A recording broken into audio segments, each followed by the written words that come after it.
Hello, I'm your host Jim McClean. Welcome back to another episode of the BanterFlix Movie Review Show. Let's see what movies we'll be talking about tonight. We'll be reviewing Paddington in Peru, which is out in cinemas now. Our pick of the streams is Challengers on Amazon Prime. I'll be speaking with filmmaker Julian Doyle, who worked on Monty Python's The Life of Brian. And we'll wrap up with our DVD of the week, Tank Girl. So that's what we've lined up for you this week. Joining me in a rather foggy Belfast evening here in the studio is Maria McQuillan. Hi, Jim. And Gerard McNeil. Hi, Jim. Hello to you both. Let's kick things off because we've loads to get through with a bit of movie news.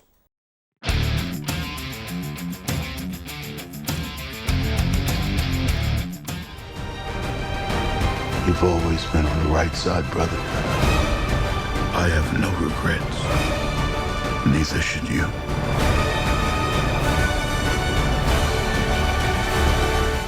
Okay, so I'm a little bit excited. The trailer for the final Mission Impossible, supposedly the final Mission Impossible. Gerard, what about you? Are you looking forward to this? Because when I mentioned this, you looked up at me and gave me a nonchalant shrug of the shoulders when I asked, are you excited about this? So I'm sensing the room here. I might be the most enthusiastic about this of the three of us. I haven't watched Mission Impossible since maybe the third one. I kind of got the feeling that they were all going in the same direction. No, I can't say I'm excited. I can't. Maybe I'll go through them. If this does turn out to be the end all be all, I'll maybe sit down one night and go through them on a marathon, just like Tom Cruise myself. But at the moment, I can't say I'm looking forward to it. And I know when I come to you, Maria, because I think we've discussed this previously, you've never felt the need to even watch any of Ethan Hunt's outings when he's tried to save the world. So having watched the trailer, does this tempt you to maybe, a bit like Gerard, maybe go for a little bit of a deep dive into the series? Maybe. I think the thing that would actually persuade me is I went to see Top Gun Maverick and I really enjoyed it, and I had not seen Top Gun. So maybe I'll do the same thing this time, which is start with the last film, move my way back, Maria, just like I said with Gerard, you're in for a treat. And I know we're going to move on to this week's big release, but I guess it would be remiss of me at this stage not to mention the sad news over the weekend of the passing of Tony Todd, actor, just with that infamous gravelly voice. I guess many people would associate him with the Candyman series. Others, like myself, may remember him from The Final Destination as The Undertaker. From that, pops up in quite a few of the films, but you had a rather unique reference point, Gerard, just before we started to record. He was actually the voice of the Vortigaunts in the Half-Life series.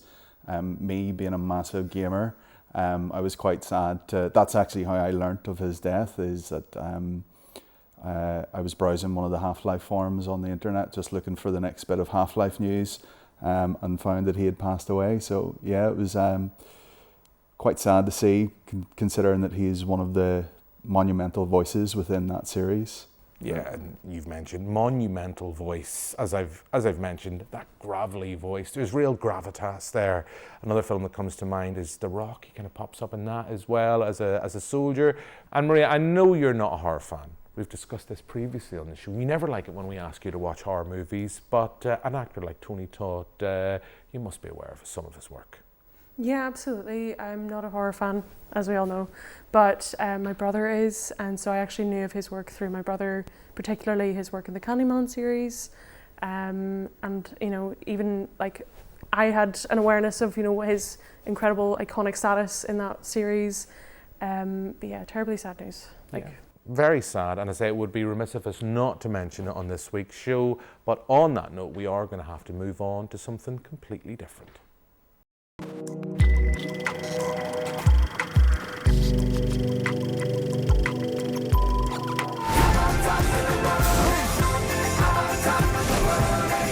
What are you, bear?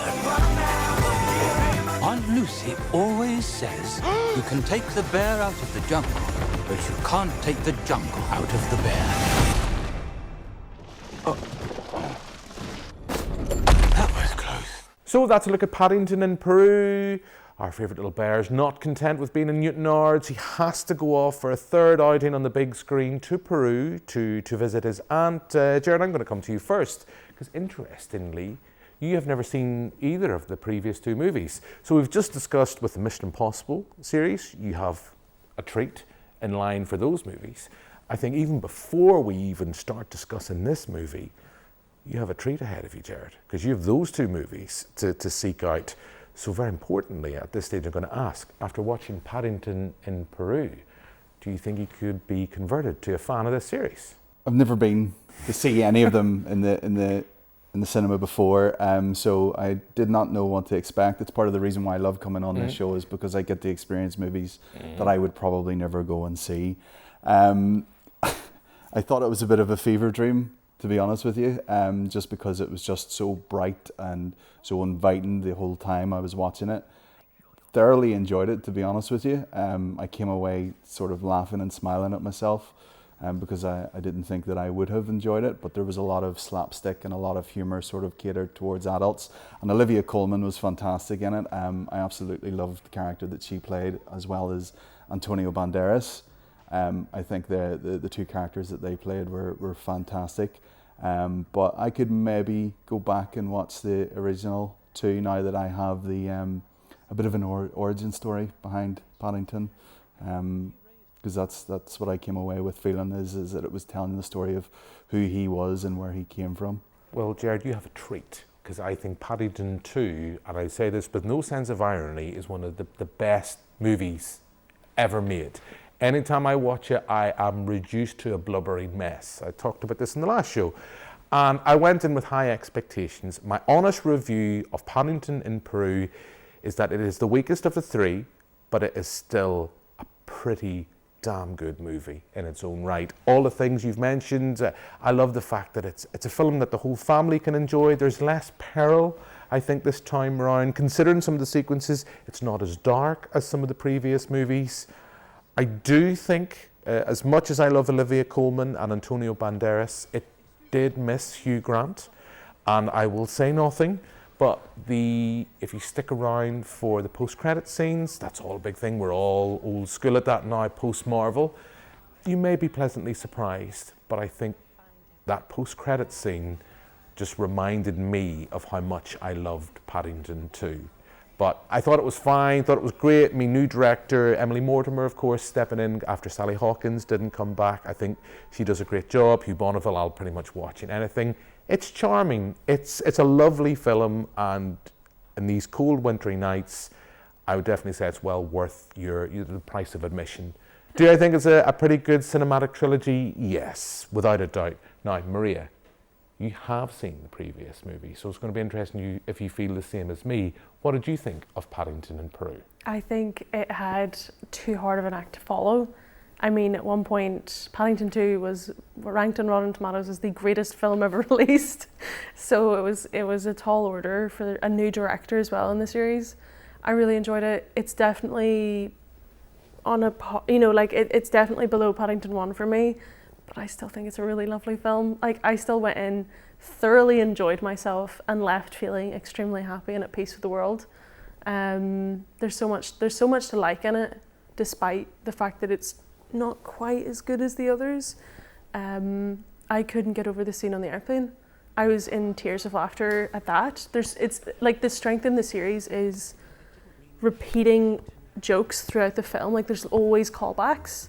And like the one with Hugh Bonneville in particular, like, I couldn't cope. By the end of the film, there's so many good callbacks. And like you say, the post-credits scene was, they know what the audience likes, and I think that's what Paddington 3 is. It's like, it's a very comfortable film for the franchise, because it's not the first one, it's not the second one, which was amazing. It's, we know what you like, here's some more of it. Yes, Maria, I would agree. Like you, and as I've said previously, I think it's the weakest of the three, but it's still a pretty good movie. Considering the week we've had post-US election, a film that's trying to put a smile on your face is not a bad way to spend a trip to the cinema. And with that, we're going to move on to something different. Early in the week, I got a chance to speak with Julian Doyle, filmmaker who's the editor on Monty Python's The Life of Brian. That movie celebrates its 45th anniversary this year, and here's that interview.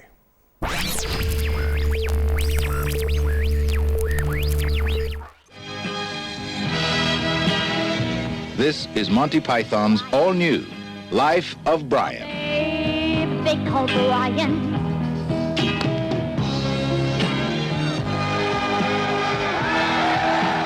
He was born into the golden age of Roman rule. Do we have any crucifixions today?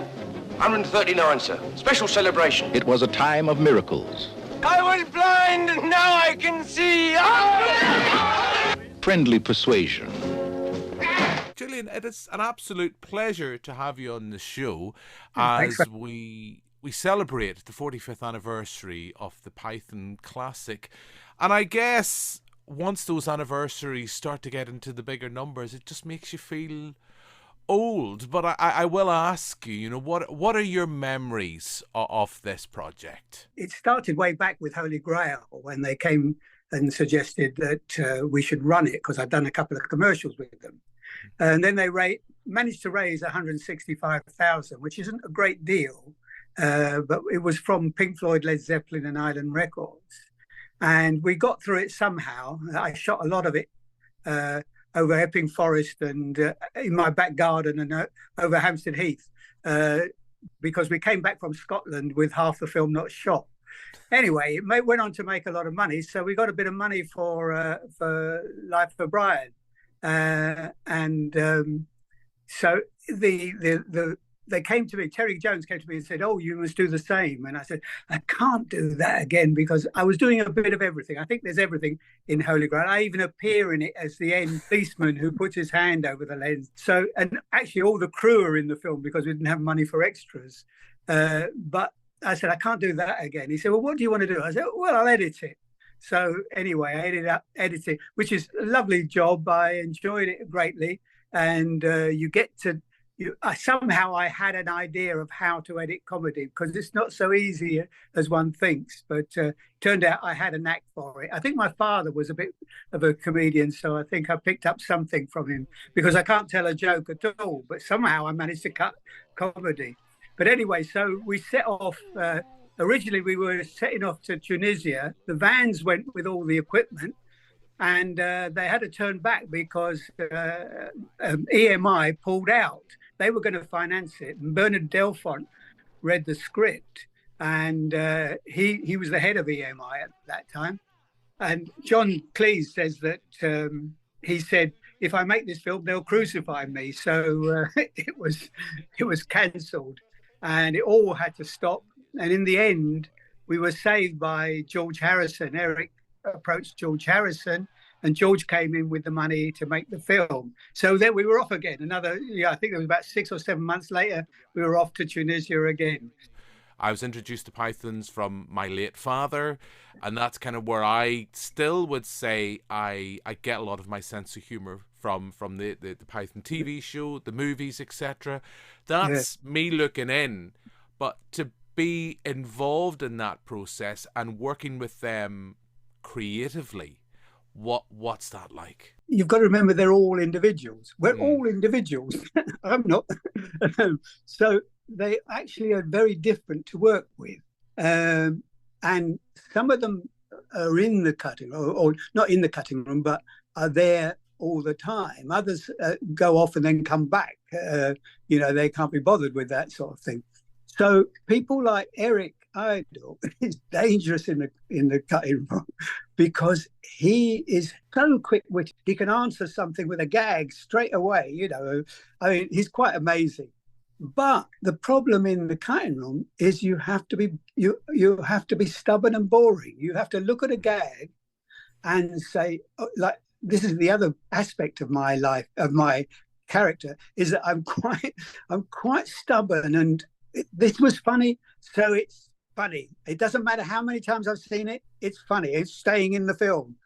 Eric wants to cut everything out after one viewing. He looks at it, no, that's boring. I don't want to see all that, he's a nightmare to be in to be there. You have to try and no, it's all right, Eric. It's all right. It's funny. It's funny. I remember it. I hold it in my head that it's funny. And the thing is that I do laugh all the time at the same joke. But yeah, they are different. They're not just comedians. They're well-educated people, which is why they've drawn such odd conclusions in the film about things.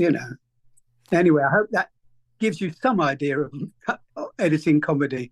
The Time Bandits, which is just a movie I adore. I know there's been the recent remake of the new series, Taika Waititi. I will not ask your opinions on that, but just before I let you go, your memories, I guess this is just me indulging, speaking to someone who's worked on that project, your memories of, I guess, particularly the Time Bandits. Well, what happens with Time Bandits was after I did everything on Holy Grail, a bit of everything, then I did only the editing. So Terry Gilliam got me to do the editing and all the effects and everything else, all the pig stuff I did.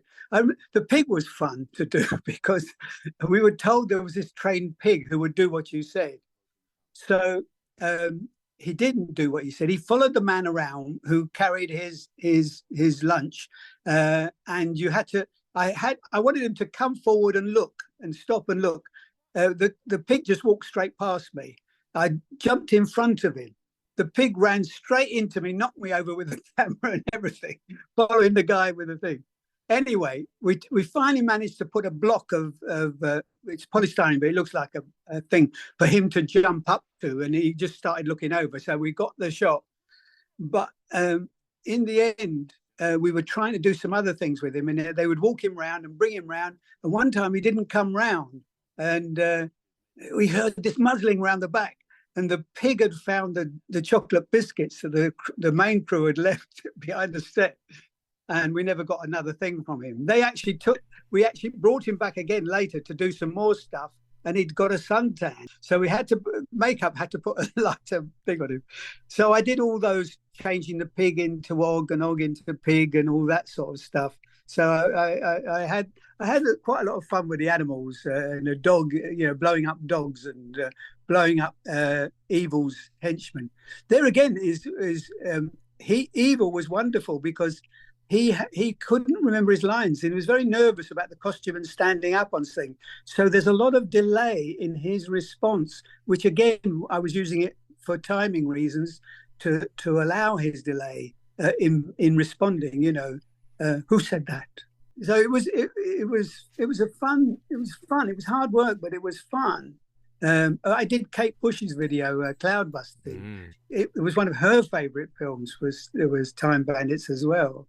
Yeah. Julian, I'm delighted to say that I share the same taste as Kate Bush in movies, so it has been an absolute pleasure. Thank you very much for your time. And as we say, The Life of Brian celebrates its 45th anniversary. Don't forget my book, The Afterlife of Brian. Bye. Thank you very much, Julian. Thank you.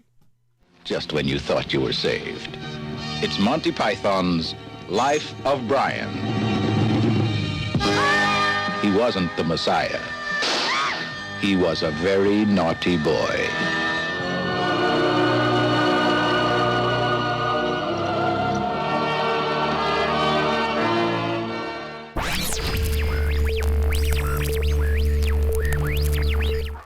So that's my interview with Julian Doyle about the life of Brian, and as we mentioned briefly at the end there, he has a new book, The Afterlife of Brian, out now, and I'm sure you can seek out the movie on various VOD platforms or even possibly on DVD or Blu-ray.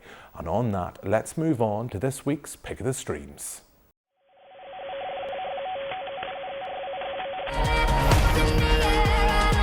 He's not in love with you.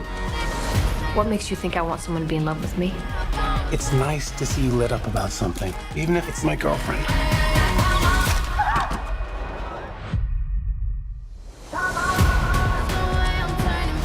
Art's got his coach, Tashi Donaldson, who also is his wife. I'm playing for both of us, Tashi. I think maybe we're disturbed by the fact that she could have been into someone like me. When we were teenagers. When we were teenagers. Hey, I love you. I know. So that's a look at Challengers. It's available now on Amazon Prime. It was out in cinemas earlier this year. I missed it, didn't get a chance to see it. Now we have the opportunity to see it. As we should always say at this point, you can seek it out on other VOD platforms as well. But it is there to watch on Amazon Prime.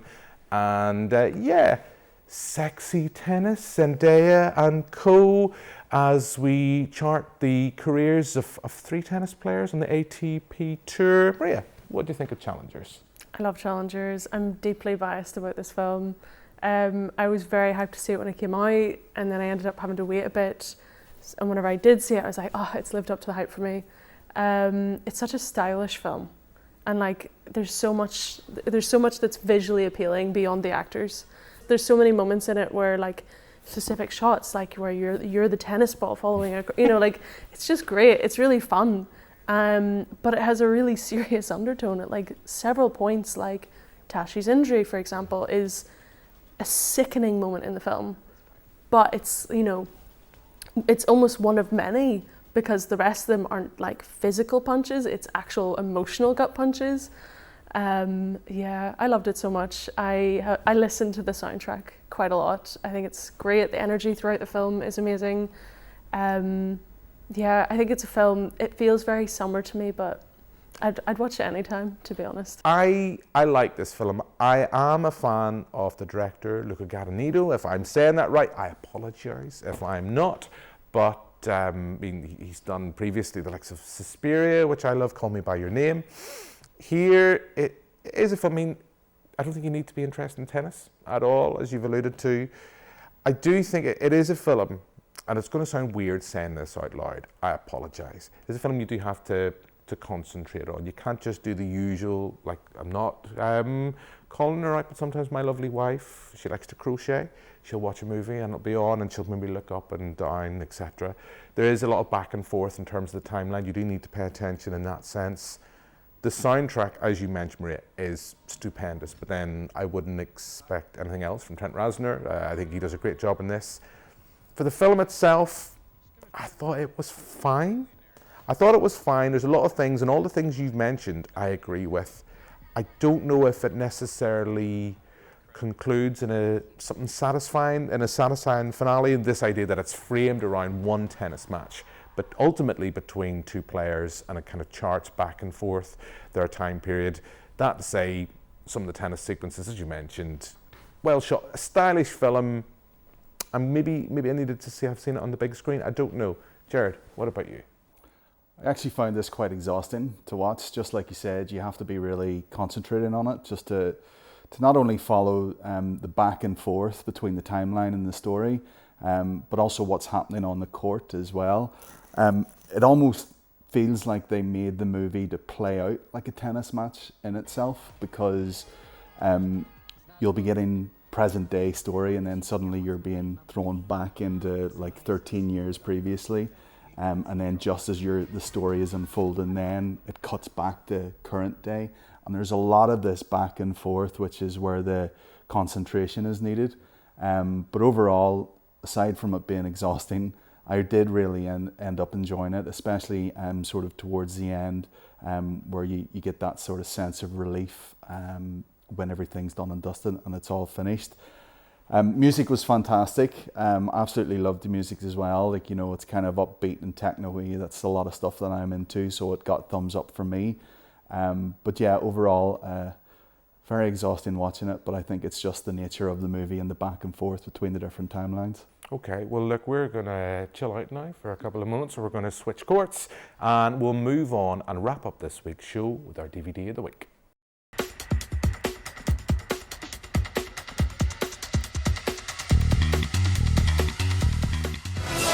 The odds of survival are 1,000 to 1. And that's just the way she likes it. My. Talented, isn't she? Hi! Feeling a little inadequate? She'll be fun to break. I like pain.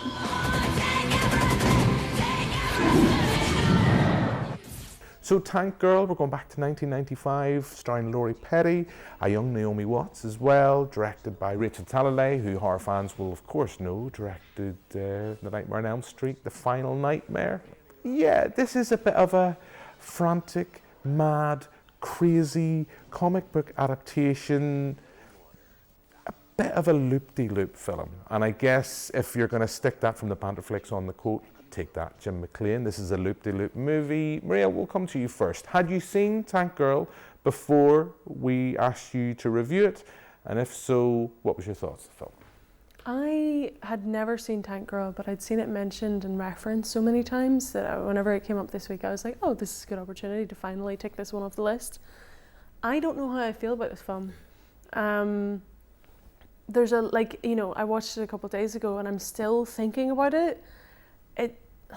I really enjoyed the energy of Laurie Petty. I really enjoyed Naomi Watts. I actually really liked her character in it. I could see what it was trying to do, but there were so many parts of it where I was just kind of like, I have no idea what's happening, especially with Malcolm McDowell. I was actually quite confused by his character at times. It felt like, again, when I was watching it, I was like, Dune? Am I watching a different version of Dune? You know, like, you know, it's the resources, the water, you know. But again, you know, like that's a theme in a lot of other post-apocalyptic sci-fi. But yeah, I'm not really sure, to be honest. There's a lot of stylistic choices that are very cool, and then there's other points where I was like, why is this taking so long? Please move to the next location. Why are we staying here? I was freaked out by the kangaroo people, I'll not lie. Those prosthetics were frightening, and from the stuff I read, it could have been worse. A barely recognizable iced tea, I think, under those prosthetics. Yeah, I saw this in the cinema back then, and I really didn't like it then. I think now maybe I've mellowed in my 40s, rewatching it for the show. I agree with you, Maria. I think there's times of the film, it just oozes energy. Laura Petty, you kind of go, there's a performance I think has to have inspired Margot Robbie with her Harley Quinn. I mean, you get that and you see that. Naomi Watts, great actors, went on to great things. Malcolm McDowell, actor I'll pretty much watch in anything. Had it maybe cut about 20-30 minutes out of its runtime, I might have enjoyed it more. I still think there's a lot there. There's a great musical number. I mean, it just kind of is a bombastic movie where a musical number appears for no real reason, which I will never object to. I am a fan of a good musical, as regular viewers and listeners to the podcast will know. But as much as I enjoyed it, I think it's a flawed film, but it's an interesting film. Gerard, had you seen this before? Never seen it before, but similarly to Maria, I've seen it referenced loads of places before. Really struggled with this one. I just found the energy and the chaotic nature of Laurie Petty just a little bit too much for me. I do think that perhaps if the movie was made in today's times, it would have been a lot better. I think like a lot of the sort of comic book movies and superhero movies back in around the early 90s and early noughties, they always suffered from this over-the-top corniness, and everything has to be really silly and really stupid, and unfortunately I think that just makes the movies flawed. Didn't quite understand the whole musical number that just sort of comes out of nowhere. I was kind of taken aback by that, you know, and some of the actual action sequences were quite over the top, but what I did like was Malcolm McDowell sort of came out of nowhere, and that sort of sold it for me. And his crazy, quirky villain, you know, where he uses a little gadget to extract water from people. And yeah, it was that's a saving grace for me. Like, I really liked him. I've always liked him as an actor. But yeah, just a little bit too corny and over the top for me, I think. Watching this, I was kind of thinking, this reminds me of Super Mario Brothers. Not the animated one with Chris Pratt, the original, the best, with old Bob Hoskins, R.I.P. Yes, so a mixed bag, I feel, on this week's show. Gerard, it sounds like you've just been exhausted from Challengers and Tank Girl. So yeah, as always, a lot of fun. As I say, we can't always like everything, but that confrontation makes the show better for the viewers. So all that's left for me to do now this evening is to thank my two guests. So thank you very much, Maria. Thanks, Jim. Thank you very much, Gerard. Thank you for having me. Thank you very much for watching at home. We'll be back next week with another episode. But for now, until then, goodbye.